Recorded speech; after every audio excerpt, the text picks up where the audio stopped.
Good morning.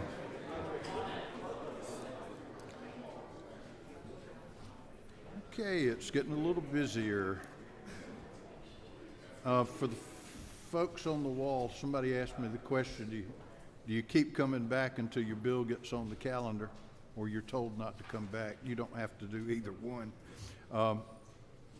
If we need you to come back more and answer some more questions, we'll tell you, but otherwise 2 visits is sufficient.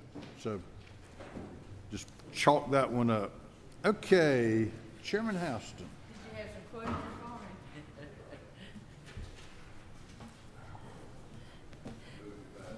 for me? Thank you, Mr. Chairman. I'm bringing you House Bill 85.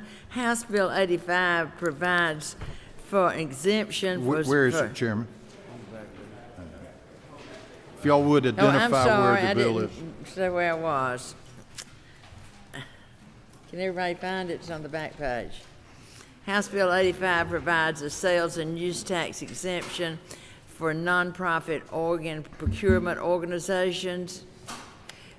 LifeLink of Georgia is the federally designated LifeLink procurement organization in our state. If I have any questions, I'll be glad to answer them. Are there questions? No questions. Thank you. Thank you. Chairman Silcox.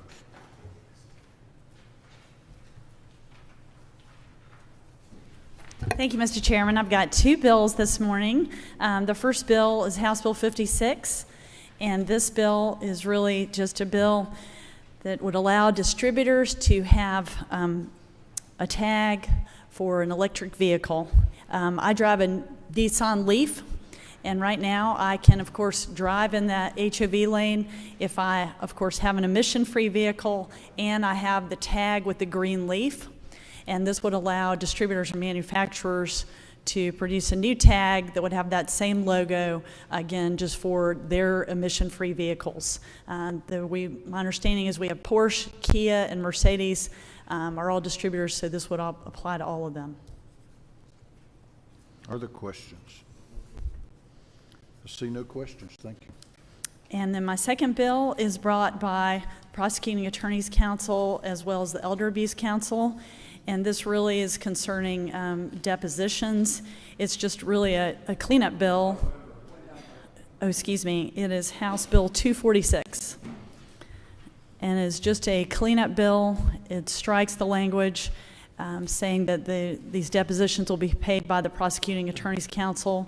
It strikes that language so that the judge will order who will pay for this. These depositions in these cases are rare for these elderly people, but in the case that in most cases, like I said, the judge just orders who should pay for this. It's just a cleanup bill. Chairman Fleming.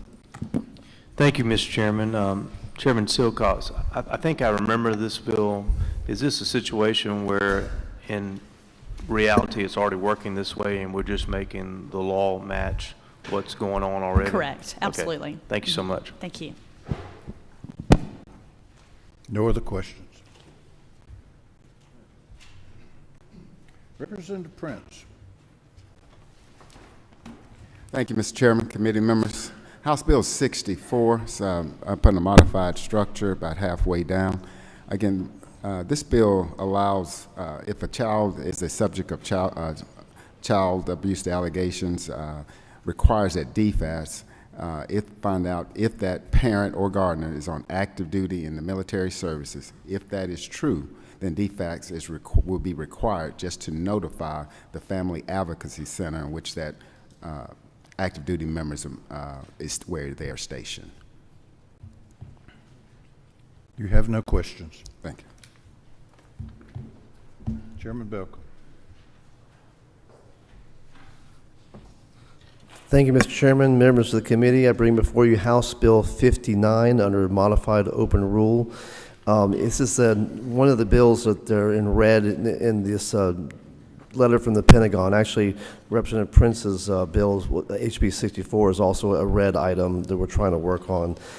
This is a bill that's completely supported by the Department of Education. It allows children of military to registering courses. Once they get orders to Georgia, they'll be able to register at a school so that they'd be able to take advantage of random lotteries, magnet school, things like that. So they'd basically be able to, once they get their orders, be able to register in that school in Georgia for purposes of getting into these lotteries. And there's no cost involved. You have no questions. Ask for your favorable consideration. Representative Turner. Thank you, Mr. Chairman, members of the committee. I bring before you HB 69. It's in the open rule section. This is a bill that was HB 759 last year, passed out of the House 171-0. It has to deal with a special needs scholarship. Once a child with becomes eligible for that, they would keep that eligibility moving forward without having to go back into the public school system if they did some other things. You have no questions. Thank you. Representative Jones. Thank you, Mr. Chair, members of the committee. I'm back with House Bill 24. Again, it's a housekeeping measure dealing with a couple of Supreme Court rulings as it relates to appointments to boards. I will say this, Mr. Chair and the members, I have been asked by a couple of members, how does it affect various authorities? I had at least 3 legislators talk to me about it, and again, after going through it and showing where their appointments were done by governing authorities, that this bill had no impact on that whatsoever. And Mr. Chair, I ask for favorable consideration again. You have no questions. Thank you. All right, members.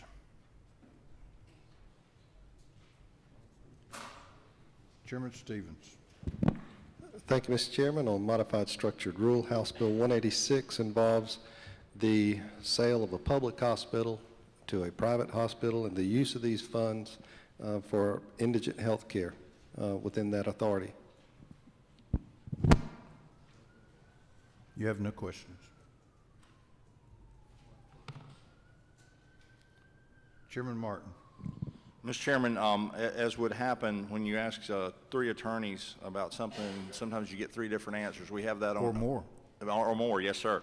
We have that on HB 82, and Representative Turner has worked out something I think they all agree on. We'd like to ask at the appropriate time, to recommit that back to the Higher Education Committee so we can make that change, and we'll bring it forward with So your motion is to recommit it to the Higher Education Committee, yes, sir. HB 42? Yes, sir. HB 42.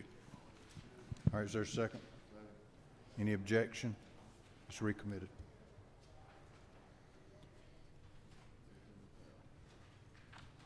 Chairman Harrow.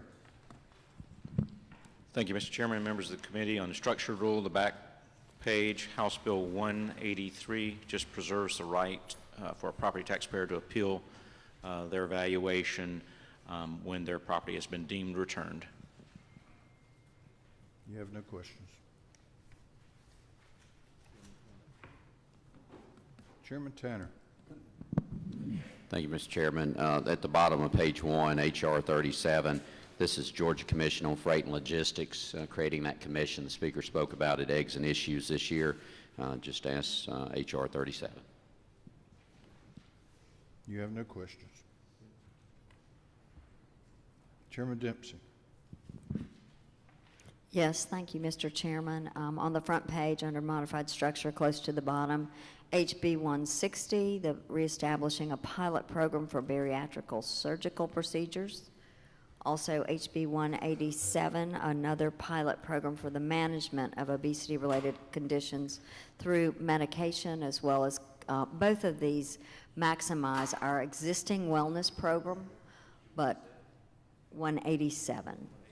160 and 187. One is surgical, one is medication. Both involve a lot of counseling and wellness.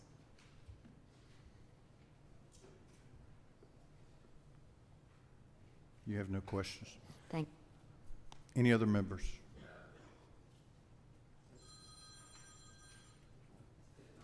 It's for you.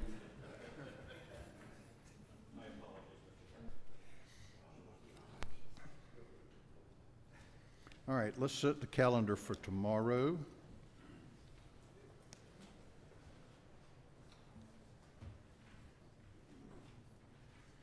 HB 59. It's on. HB 130. It's on. HB 160. It's on. HB 186. It's on. HR 37. It's on. HB 85. It's on. HB 183. It's on. And that's the calendar for tomorrow. See y'all at 9 o'clock tomorrow.